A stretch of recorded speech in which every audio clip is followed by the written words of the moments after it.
Hey soldiers, apparently Sam Bankman-Fried, the former CEO of FTX, this guy's not too bright. Now, of course, all of the allegations against him are just that. There have been no charges filed. However, he seems to be ready and willing to help authorities convict him. One of the letters I got, I want to read to you, Sam, because it's from a gentleman who said that he lost his life savings. And the subject line is, Sam Bankman-Fried stole $2 million from me. It says, Andrew, can you please ask SBF why he decided to steal my life savings and the $10 billion more from customers to give to his hedge fund, Alameda? Can you ask him why his hedge fund was leveraging long all of these S-coins? I'm going to keep it polite for the kids. Please ask him if he thinks what happened was fraud. These are the kinds of letters that I've been getting repeatedly over the past several days. What do you tell this man? Yeah. I mean, I'm deeply sorry about what happened. This guy apparently is out there just running his mouth, which is the worst thing you can do from the standpoint of being a potential defendant in a court of law at the federal level.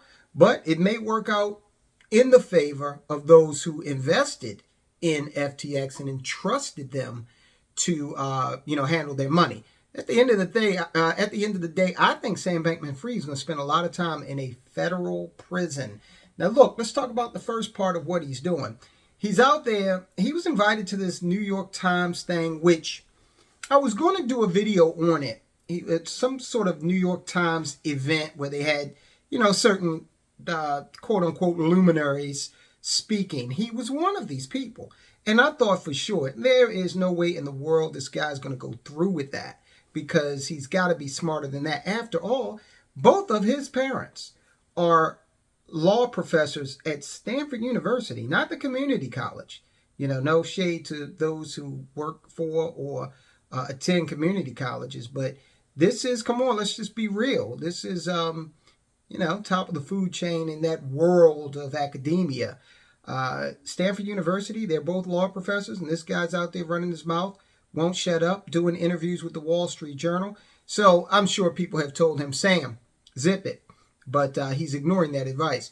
FTX founder Sam Bankman-Fried says he can't account for billions sent to Alameda. Now remember, Alameda Research was the hedge fund that was run by his friend, Allison. I'll put her name on the screen. I forget her name. This is a young lady that said she really didn't need to use math in the job. If she did, she'd just use some elementary school math, and that ought to be sufficient to assist with, anything that they needed to do at this hedge fund. Yeah, absolutely could pull it off without my math degree. Use very little math.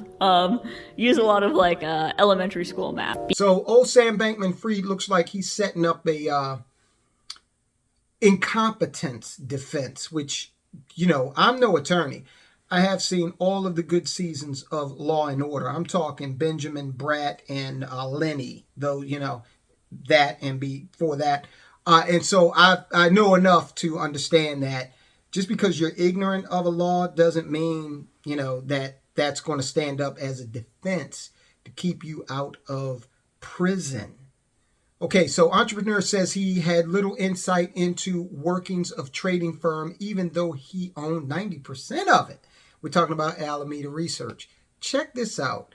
FTX founder Sam Bankman-Fried said he couldn't explain what happened with billions, of dollars that customers of his failed cryptocurrency exchange sent to the bank accounts of his trading firm, Alameda Research. And he said he couldn't rule out the possibility that money deposited by FTX customers who were told their money was theirs alone was in fact lent to Alameda.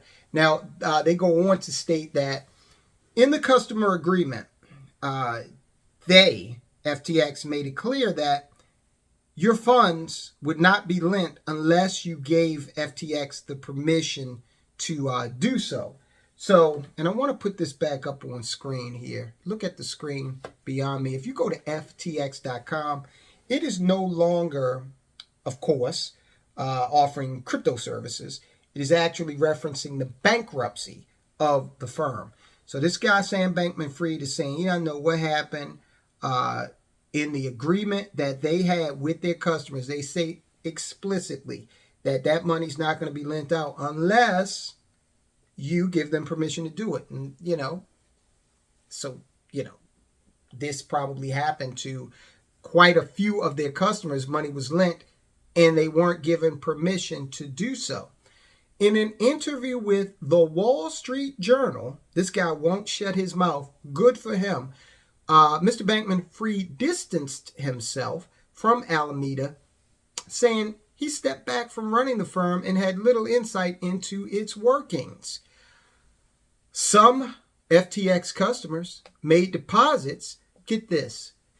Some FTX customers made deposits by wiring money to Alameda-controlled bank accounts, with the intention that the money be used to fund their FTX investments. That was a legacy of the exchange's early days when FTX didn't have its own bank accounts.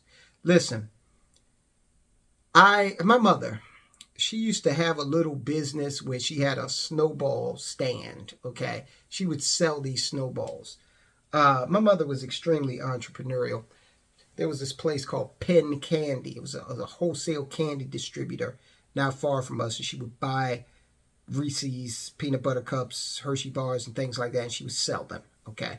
And it didn't amount to, we obviously were not the scions of a great candy or snowball empire, but my mom did have that entrepreneurial spirit. The reason I mention that is because my mom had a bank account especially for these businesses, okay?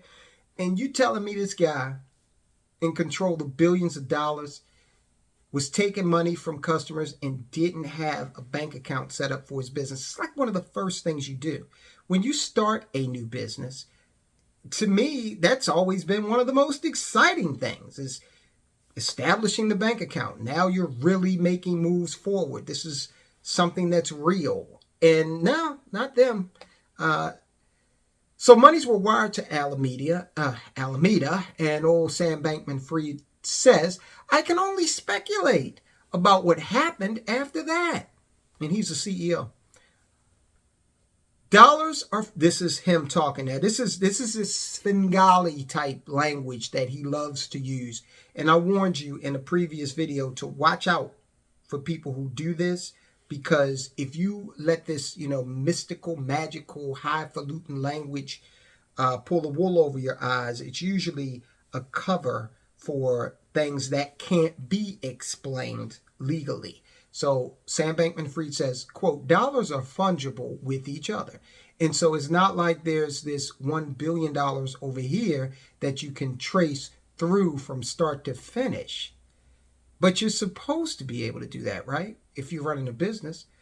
What you get, he continues, what you get is more just omnibus, pots of assets and of various forms.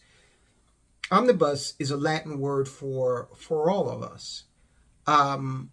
So I'm not even sure if he's using that in the correct context here, unless it's some, been morphed into some sort of specific language in this cryptocurrency world. But the word actually means for all of us. I studied Latin, okay? It's actually where you get the term bus from. Like your public bus, that's for all of us. You get it. So I'm not even sure what the hell he's talking about here. Here he's still going on, running his mouth, thinking that he's going to talk his way out of this. So either he is at a point where he thinks he's smarter than everyone else, or he is just saying, you know what, I screwed up and I'm going to do the right thing going forward. His lawyers have said that, hey man, we're out of here. We can't defend you because you probably won't listen to a damn thing they have to say. So on the one hand, he's doing that, and then he comes out and basically incriminates himself. This is why I think it might be a little bit of, mea culpa, and I want to go ahead and throw myself on the sword. I legitimately didn't know what the hell was going on, and now I'm going to talk about it. I know that, I grew up with these two people who are legal professors, so I know that ignorance of the law is not a excuse for not obeying it. So I'm just going to go out here and let the chips fall where they may. Maybe he genuinely feels bad about what happened. And that girl over at Alameda, remember, not to disparage folks that enjoy a good Harry Potter yarn, but it looks like she's probably paying more attention to that. That seemed to be one of her passions than the serious business of being a steward to billions of dollars. And again, this is a very young group of people. Okay, these are very young folk. Former FTX CEO Sam Bankman-Fried apologized and admitted failure at least 12 times during his appearance at the New York Times Deal Book Summit on November 30th. So he just, he's out there. He can't say enough about how wrong he was, how bad he felt. In a wide-ranging video interview, Sam Bankman-Fried was asked to answer a number of questions surrounding the downfall of the now defunct exchange, with some even suggesting that some of his statements could be used to incriminate him in legal proceedings. This is why after you have had your billion-dollar business be exposed as potentially, allegedly engaging in a Ponzi scheme, this is why you don't accept invites to New York Times summits that are going to be on videotape and distributed around the world, including the offices of the FBI, the Securities and Exchange Commission, the IRS. They're going to see it too. In a November 30th Twitter post, crypto attorney Jeremy Hogan, partner at Hogan & Hogan, said that the, quote, light cross-examination, unquote, of Bankman-Fried at the book deal summit has already returned, quote, at least 3 incriminating statements so far. This is a big-time lawyer saying, man, oh man, what is this guy doing?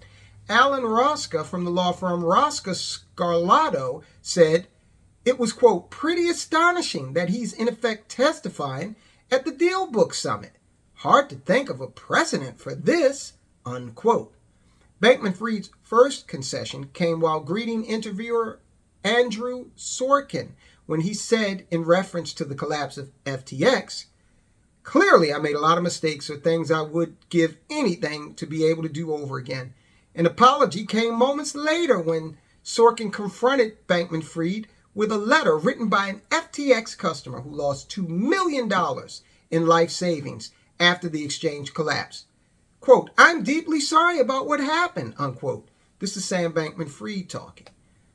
Now check this out. He goes on, this is one of the last statements I'll read to you about what he did, because it's just more the same. This is SBF. I was CEO. I was the CEO of FTX. And I say this again and again, that means I had a responsibility. That means that I was responsible ultimately for doing the right things. And we didn't. Like, we messed up big. Unquote. All right, so take that for what you want. Also take it as a lesson. Listen, I know that the soldiers of finance subscribe to the channel. Why don't you? Become a soldier. Because I know the soldiers of finance do not go out there and commit crimes. I know that. If you're a true soldier of finance, you're building your wealth honestly. But if you ever get into any difficulties with the law, be it local, state, or federal, get a lawyer and let that person do the talking. Definitely don't come out here and say anything on national platforms like the Wall Street Journal and New York Times, okay, and the Soldiers of Finance channel. Now, we're actually an international platform. We're a small channel, but we are an international platform. Thank you very much. So, this guy's talking. I don't know what that's going to result in terms of redress for the plaintiffs and any legal actions that come to try to restore people's monies. Typically doesn't work out well. The guy that is actually the CEO of FTX now handling the bankruptcy, that guy actually did the same thing for Enron. We've talked about it on the channel before. And the Enron folk got back in the neighborhood of 50 cents on the dollar. Better than 40 cents on the dollar, but still, they were not made absolutely whole. So thank God Sam Bankman-Fried is speaking up, is, giving the federal authorities a lot of fodder to take him to court. I think this guy's going to plead guilty at some point if he is charged, because right now, again, it's all allegations. But we'll see. We'll see what happens. Okay, now I want you to watch this video. It talks about how, believe it or not, the Congress was asleep at the switch when Sam Bankman-Fried was doing his thing, whatever his thing was. They were warned about what was going on with Sam Bankman-Fried's company, FTX. There's a video right here of congressional testimony. We break it down and let you know you can't count on these congressional committees, even though they're supposed to be looking out for you. They're not. They're looking out for their own interests. Watch this video. Find out more about this FTX scandal. Guys, I'll talk to you soon.